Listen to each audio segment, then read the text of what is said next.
The Young and the Restless Spoilers. Welcome back to the channel, everyone.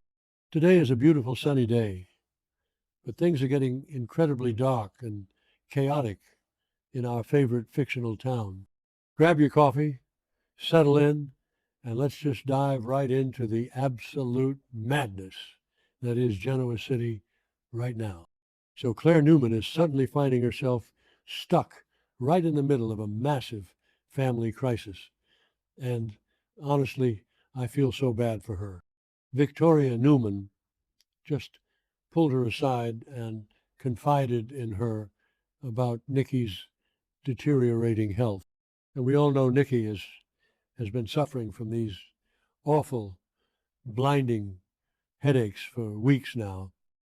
Victoria is completely terrified for her mother. But by telling Claire, she's put this huge weight on her shoulders. Claire is now sitting there, agonizing over whether she should run and tell Victor Newman what's going on. And let's be real here. Victor always finds out.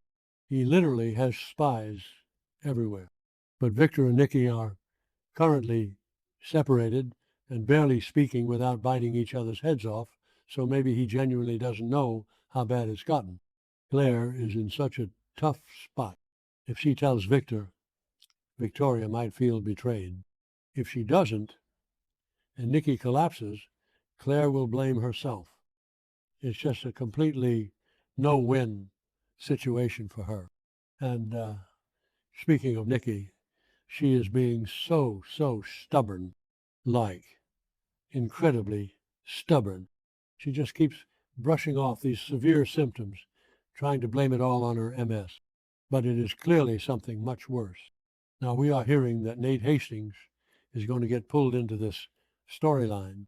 Nate is a doctor, well, a former doctor who jumped into the corporate world and made a mess of things, but he still knows medicine. He's going to see the warning signs. Eventually, Nikki is going to have to face the music.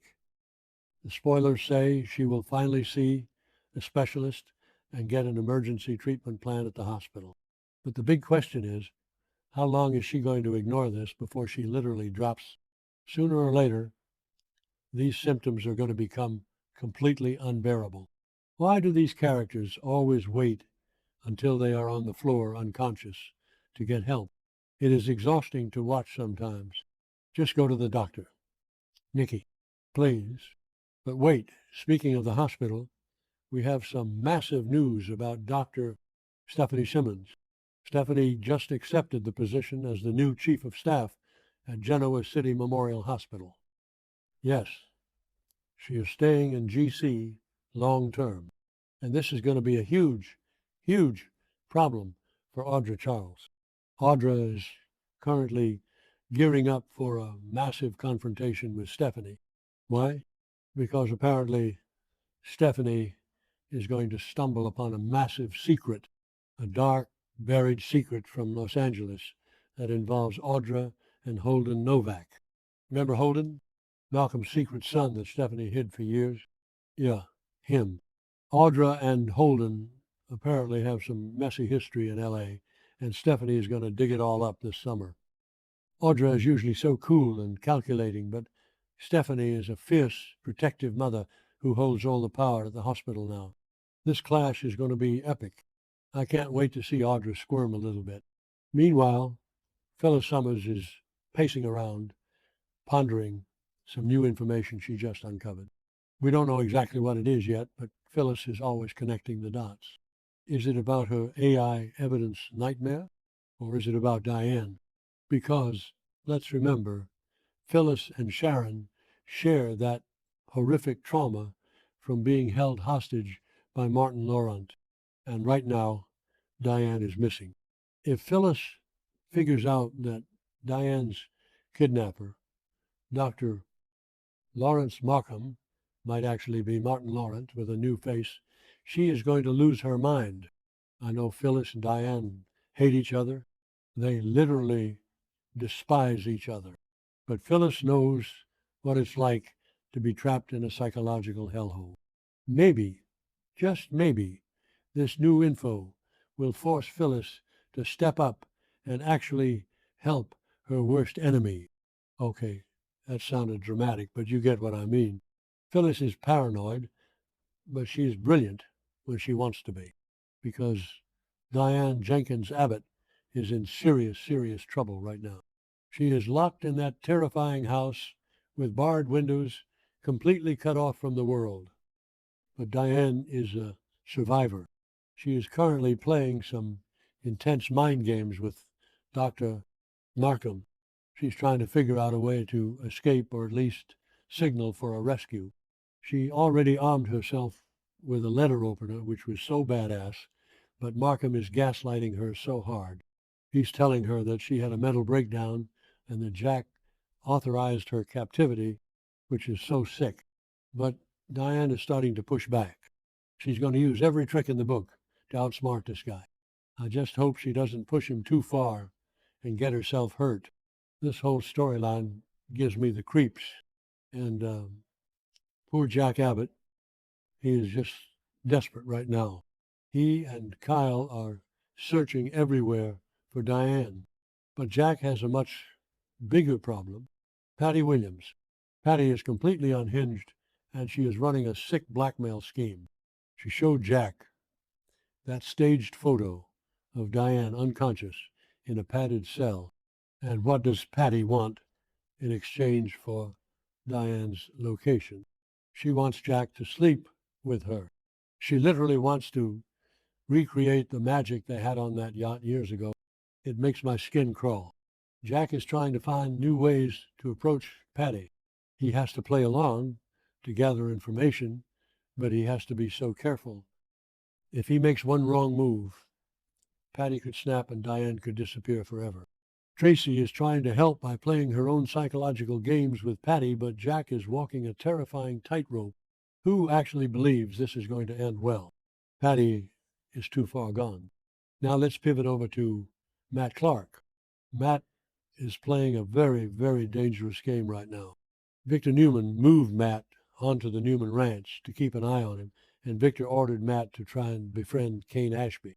Victor wants to use Matt to take Kane down, but here is the crazy part. Matt is starting to feel guilty. Wait, what? Matt Clark feeling guilty?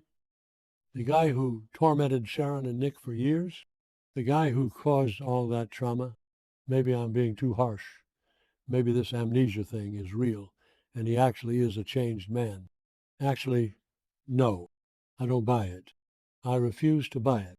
But the spoilers say his guilt is growing as he deceives Kane.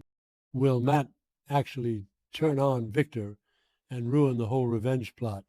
Or will Kane figure out what is really going on? Kane is a master manipulator himself. If Kane realizes Matt is spying on him, Kane might just trick Matt and use him to manipulate Victor right back. Oh, that would be such a brilliant twist. I would love to see Victor get outsmarted by Kane, but Kane has to be incredibly careful right now. He cannot afford to make any mistakes because he does not want to ruin his romantic reunion with Lily Winters. Yes, you guys, Kane and Lily are getting back together. They are so close to fully reuniting. And honestly, it is so toxic. Think about it. Kane literally just blackmailed Lily. He used his bone marrow, the only match to save her Uncle Malcolm's life, to force Lily to give him power at Chancellor Winters. He held a dying man's life over her head, and now they are having romantic sparks. It is just so messy, completely messy, but they have this undeniable chemistry, and now they are actually teaming up. Lily and Kane are joining forces to fight off emerging threats to the company. They are a power couple again, for better or worse. And one of those massive threats is Billy Abbott. Of course it is. Billy is making another aggressive power play involving Chancellor. He just can't help himself. He always has to prove something. But in the process of this corporate war, Billy is going to cause major trouble for Sally Spectra. Seriously? Billy? Hasn't Sally suffered enough? Let's recap. Sally just found out she was pregnant. Billy was happy for a second, but then Jill got in his head, and Billy actually questioned if the baby was his. He completely betrayed Sally's trust. Sally ran out into a blinding rainstorm, crashed her car, and lost the baby. She had a devastating miscarriage because of Billy's doubts. She is entirely broken right now. And instead of focusing on healing her, Billy is making corporate power grabs and making her life even harder. I am so furious with him. Sally deserves so much better than this endless cycle of pain. Billy is just being incredibly selfish. Typical Billy. He literally never learns from his mistakes. Finally, we have to talk about a massive casting shakeup that is going to change the energy on screen. Lauren Koslow is making her grand debut as Jill Abbott on June 25th. She is stepping in as a temporary recast for the amazing Jess Walton. Koslow is going to be playing Jill for 5 episodes, and I am so intrigued to see her take on this iconic character. What is Jill going to do during this short stint?